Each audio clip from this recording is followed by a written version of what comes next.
Coda, not cured, lifted. And their eyes were opened, and they knew him, and he vanished out of their sight. And they said one to another, "Did not our heart burn within us, while he talked with us by the way?" So they reached the village, the two of them and the stranger, and the day was far spent, and he made as though he would go farther.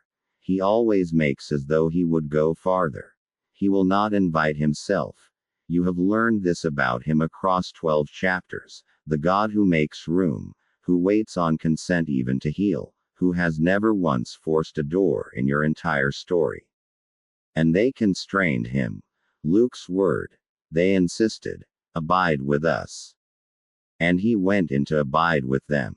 And at the table he took the bread, and blessed it, and broke it, and the gesture must have caught the light some particular way, because in that instant their eyes were opened, and they knew him, and everything they had walked through re-happened all at once inside them. The whole 7 miles reversing polarity in a single heartbeat.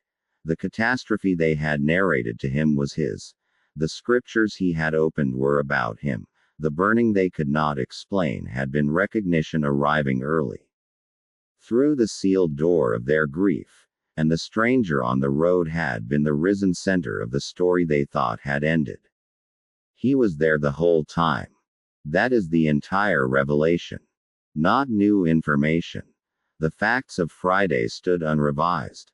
The wounds, they would learn within the hour, were still in the hands that broke the bread. Just the one disclosure this whole book has been walking you toward, the one that changes nothing and transfigures everything, the sentence you have earned the right to say now at full voice, about the road behind you, the wreckage years, the pit, the folding chairs, the kitchen tables, the whole improbable rescue. It was him. It was always him. And then, Luke says, he vanished out of their sight. And mark what the vanishing left, because it is the last lesson of the pattern and the tenderest. Not absence. Burning. He withdraws the appearance and leaves the fire. The recognition does not end with the seeing. The table empties and the hearts stay lit. Which is how you have carried him all along, and how you will carry him from here. Not as a figure you can keep in view, but as a warmth you cannot account for, moving with you, road after road, all the way home. And now the promise this book made you in its heaviest chapter, kept in its lightest. You were told how Aunt Dixie lived. Here is how she crossed. She came, in her last years, to live near the author, and he visited. She was approaching 100 by then, and then past it, a century of ordinary time gathered up in one small unquenchable woman. And she told him something, matter-of-factly, the way she said most extraordinary things, that sometimes, sitting in that room, she could see her mother, and other loved ones, long gone, there, in the room with them, as vividly as she could see her living visitors. She was not frightened, and she was not confused. She had buried too much and healed too honestly to be either. She simply reported it, the way you'd mentioned that the gardenias were early this year. Make of it what you will. The author long ago stopped trying to file it and started receiving it for what it felt like in the room, which was this: a woman nearing the border, beginning to see the welcoming party. The foretastes, near the end, coming more frequently, the way lights of the harbor do. On her last day, in her last hours, the author leaned close to her ear and whispered what he had whispered before. Aunt Dixie, it's okay if you want to go with Grandma. A human voice, giving a dying woman permission to stop holding herself up. The whole teaching of this book, you will notice, administered at a bedside in 7 words. Not too long after that, she breathed her last. And the author has been, ever since, pretty sure of one thing. He will tell you exactly as he has told it before, that this time she must have seen not just Grandma in the room. That Edna Beth was there. And those grandbabies. Stand in that room a moment before this book says anything doctrinal about it, because the room says it better. A woman who lost everything, the daughter, the granddaughter, the son-in-law, the whole line, one afternoon on a road, falls, at the end of 100 years, out of this dispensation and into the next. And the arms that catch her, the two arms this book has preached since its third chapter, the Son in whom she was held, the Spirit by whom she was ripened, the arms, at the border, are wearing faces. Her mothers, her daughters, the babies. Of course they are. It is the starfish grammar one last time, the deepest law of this whole economy. He has always worn our hands to carry each other, our voices to give each other permission, our faces to welcome each other home. Why would the last welcome, of all welcomes, arrive faceless? The hands that caught Aunt Dixie had her daughter's fingerprints, and were his, and there is no contradiction in that sentence anywhere in this book's theology. There is only the totus Christus, the whole Christ, head and members, doing at the border what it does in the basements, tending its own. She fell. She was caught. She was expected. And the sentence she left 4 generations of her family, if Aunt Dixie could make it, I can, too, turns out to have been aimed further than any of them knew. Past the healing, past the century, clean across the border, at the crossing itself. She made it. So, she would want this said to you plainly, one more time, in her own grammar. You can, too. What did she cross into? This book owes you its last disclosures, and they are its gladdest. First, the restoration, and here now its full, outrageous extent. This book told you long ago what recovery restores. Never the inner you, which nothing ever reached. Only the masking is healed, the counterfeits starved, the lamp unveiled. But there was a debt in that account this book left standing, and you felt it even if you never said it. What about everything the counterfeits consumed? The wasted years. The love diverted into the wrong altars. The showing that never got shown. The fatherhood spent drunk. The decade the resentment ate. The whole ledger of light the parasite taxed away, which no earthly recovery, however golden, gives back. The sober man gets his future. Nothing on this side returns his past. Now hear the old promise, spoken through a prophet to a nation that had watched its whole harvest devoured. I will restore to you the years that the locust hath eaten. Restore. The years. Not compensate for. Not paper over. Not balance against better years to come. Restore. As if the devoured seasons themselves were recoverable. As if nothing given in love, however wasted looking, however diverted, were ever actually lost to the economy of God. One of the Church's great philosophers, at the end of a long life, allowed himself to hope out loud in exactly this direction. That in the final restoration nothing of the creature's true abundance perishes. That every act of love, every fragment of showing, every good beginning the wreckage interrupted, is kept, and waits, and returns. This book plants its flag there. With him, gladly, the resurrection is not merely of bodies. It is of harvests. The light the counterfeits drank is not gone. It is held in escrow at the source, for the fountain that gave it never lost it, and the restoration hands it back. The locust years, returned. The diverted love, arrived at last at its address.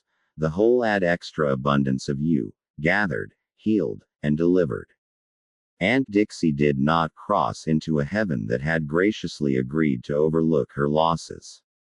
She crossed into the country where the losses were waiting for her, where what the road took one afternoon had been kept, whole, growing, the grandbabies not 2 years old anymore. Second, the answer to the question underneath every question this book has faced, which can finally be given in full, at the table, with the wounds visible in the hands that break the bread. Was it worth it? All of it. A world of real bodies that break, real wills that can refuse, real time that runs one way, freedom real enough to dig the pit. You know by now what this book will not say. It will not do the arithmetic, because no creature can read that scale, and it will not tell you the horrors were ingredients, because they were never necessary for anything, ever. But a defense, a consistency, an honest account of how a good God could have permitted the adventure. That, this book can give, and it has 3 clauses, and you have met them all. Hear them now assembled. It would have been worth it for one. The whole cosmic venture. Matter, freedom, entropy, the fall and the catch. Vindicated entirely if it won nothing more than a single creature drawn 1 real degree deeper into intimacy with God than any safe, scripted world could have taken her. The arithmetic of the starfish, of the shepherd who leaves the 99, of every meeting that stays open all winter for the one newcomer who finally walks in. And the one who judged it worth the cost did not bill the cost to us. He came down and paid in the same currency. Nerve and blood and a 9th-hour scream. The Lamb, the old book says, slain from the foundation of the world, which means the price was countersigned before the world was risked. No defense rendered from behind glass, but a wager co-signed from inside the worst square on the board. And nothing, finally, was ever at risk. Not one person. This is the floor under the whole book, the thing that separates its wager from every gamble you have ever known. The path was open. Really open. Your choices really mattered. The day was really unwritten.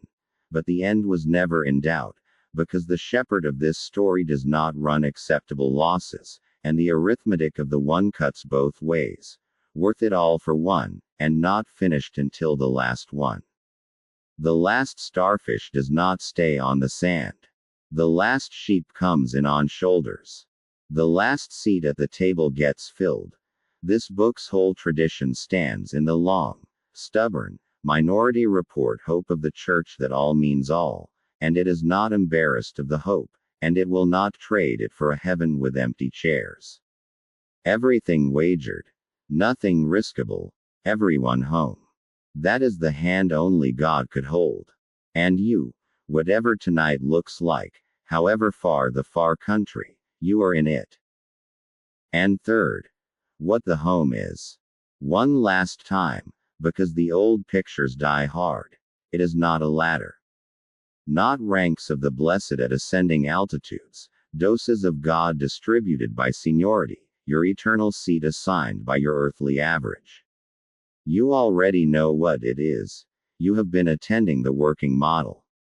Everyone wholly given the same undivided presence, for God does not come in amounts.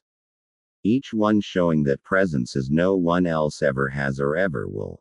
A communion of unrepeatable faces, every saint a window no other window duplicates, and the light through your window a color the universe will otherwise never see, which is why you were made and why you were fetched. No head table. The last first and the first last and the whole seating chart a standing joke of grace. And no ceiling. This is the final gladness, the one the old word this book taught you was minted for. Epectasis, the stretch that never stops, not because heaven withholds but because God is bottomless. Forever more of him to receive, forever more of you unfolding to receive it, the repertoire of communion never closing, world without end. Not cured. You see, even there. Cured was always the wrong hope, the hope shaped like an ending. Lifted. Falling. At the last, all the way up. Into the arms. Through the arms. To where the arms were always taking you. The place the fourth gospel names in its very first page, before any of the story happens, as if to tell you the destination in advance. The bosom of the Father. The colpos. The breast. The lap. The place at the table nearest the heart, where the beloved leans at supper and hears the heartbeat under the words. That is the address at the end of every road in this book. The Son has been there from before all worlds. It is his native place. and the entire meaning of the two arms, catch and carry, hold and ripen, is that they were never a rescue apparatus only. They are the way home to the chest. The falling ends at the heartbeat. It was always going to end at the heartbeat. The author will tell you, last of all, where he went, year after year, to remember all this, because a book like this one should end somewhere you could stand. Every Advent for many years he had made a retreat at a Benedictine abbey in the piney woods north of Covington, Louisiana, St. Joseph, where the monks still rise in the dark to sing, decade after decade, the long unhurried praise that holds the world up more than the world's suspects. And each year, some gray December afternoon, he would walk out across the grounds to the monastery cemetery, to stand at one particular grave. Walker Percy is buried there. The novelist physician you met in these pages, the man who handed the author, long ago, the key to how signs and selves and stories work, and who handed a friend of the author's the love of the same books, which became a friendship, which became a thread of this very volume. Percy, who diagnosed the malaise of the century, who wrote The Wanderers and the Castaways and the Ex-Suicides, who subtitled his strangest book The Last Self-Help Book as a joke with a razor in it. Percy died an oblate of that abbey, a lay brother of the praying house, and asked to be planted in its ground, beside his bunt, among the monks, under the singing. And the stone. You should know about the stone. It is a flat gray granite slab, flush with the ground, so that to read it at all you have to bow. A small incised cross at the top. Then, Walker Percy. Then 2 dates and a dash. And that is all. No epitaph. No author. No National Book Award. No moviegoer. No defense of a life that needed none. The wordiest diagnostician of the self's predicament chose, for his last sign, 4 words and a dash under a cross. The author stood there each Advent, in the season of waiting, leaves blowing across the granite, and read the little stone like the summary of everything, because it is. The dates are real. The years happened, all of them, the bourbon and the malaise and the masterpieces alike. The dash is the life. Everything between the dates, the whole tangled weave, compressed to one chisel stroke. And the dash sits directly beneath the cross, the entire record of a man gathered under the one sign that can hold it. Preserved, every year of it. Pleading nothing, claiming nothing, needing no defense. Waiting, under the cross, for the restoration of the harvests. A man's whole inventory, resting in the 9th step of the earth. And every year, the author walked back up from the cemetery through the December pines strangely lighter than he had come down, which made no sense at a graveside and perfect sense at that one, because that grave is not a terminus. In that ground, in Advent, among the singing, it is a seed bed. The whole cemetery is. The whole dispensation is. Everyone under those stones, and everyone reading this page, is sown, the apostle's own farming word. Sown perishable, awaiting the harvest whose first fruits already walked out of a grave one Sunday and fell in beside 2 travelers on a road. So, the road, yours, now. The 2 at Emmaus rose that same hour, you remember, and went back, and this book can feel you standing, and will not keep you. It has told you everything it knows. That you were given whole, and nothing ever reached the gift. That the falling you feared all your life is the one motion the universe was built to catch. That the arms are 2, and alive, and were open before you were lost. That the day is a coin of mercy, the body a kindness, the thorn a keeper of the reach, the meeting a working model of glory, the worst chapter a place he has personally been, and the end. The end is a heartbeat under the words, and every chair filled, and the locust years coming home over the hills like herds at evening. Go, then. It is that same hour, and somebody is up the road who has not heard. Tell it however it comes out. Badly is fine. The accent is the message. Pour the coffee with a steady hand. Say welcome home to strangers and mean it precisely. Fall, daily, on purpose, into the arms that feel your weight. And when your own crossing comes, whenever it comes, go the way Aunt Dixie went. Expected, accompanied, permitted, seen. And if, some evening on the way, your heart begins to burn in you for no reason you can name, you know, now. You have always known, really, since the first page. It is not indigestion, and it is not nostalgia, and you are not alone on the road, and you never were. It was him. It was always him. It will be him, all the way home. A last word. The full edition of this book ends in its final endnote, and since a book's last note is a kind of graveside too, this edition will not leave it behind. When the author was a teenager, he came upon a verse of scripture and decided, with the whole unembarrassed seriousness of that age, that it was the epitaph he would spend his life trying to deserve.